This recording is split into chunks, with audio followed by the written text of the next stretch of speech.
For the past 10 years, the struggle in America has been confined to what has been projected to the public as a civil rights struggle. And in that context, it has remained a domestic problem. It has remained within the jurisdiction of the United States. And as such, it has been impossible for the Afro-Americans or American Negroes to try and enlist the support of other dark-skinned people who are being oppressed the world over in that struggle. And the difference now in the direction that the struggle is taking from the direction that the struggle has been going in the past, there are many of our people who are thinking more deeply and more broadly and are beginning to see the importance of lifting it out of the national context or out of the domestic context or beyond the jurisdiction of the United States government. And the only way this can be done is by internationalizing the problem and putting it at a level where it can be taken into the United Nations, and then all of the other independent nations on this earth can involve themselves in our struggle and support us. And the only way by which this can be done, instead of it being called civil rights in the future, we're going to have to label it a human rights struggle or the struggle for human rights.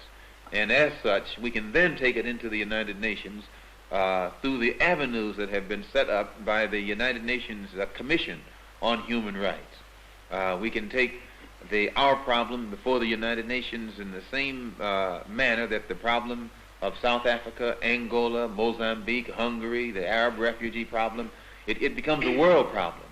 And as a world problem, then the Afro-American or the so-called Negroes equal results, because it's not left up to the one who's responsible for it anymore, but it's put at a level where the whole can see that our plight is wrong. It stood in our path in the past.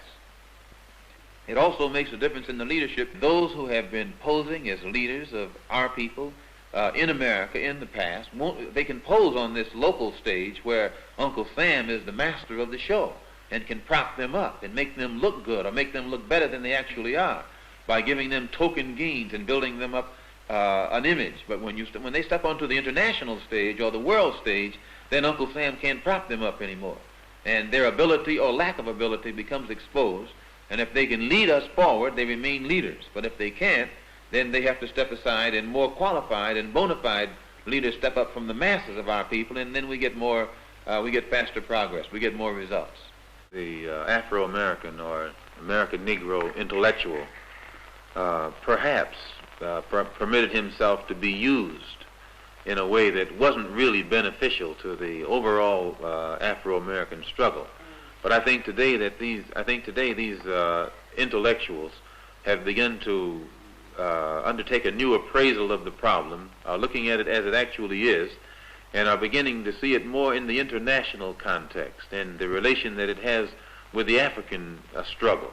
And the African intellectual is beginning to look at the problem in the African context and see that what might be good in one country, in order for it to be used in another country, has to be rearranged. You take African socialism. Many of the African intellectuals that have analyzed the approach of socialism are beginning to see where the African has to use a form of socialism that fits into the African context, whereas the form that is used in a European country might be good for that particular European country.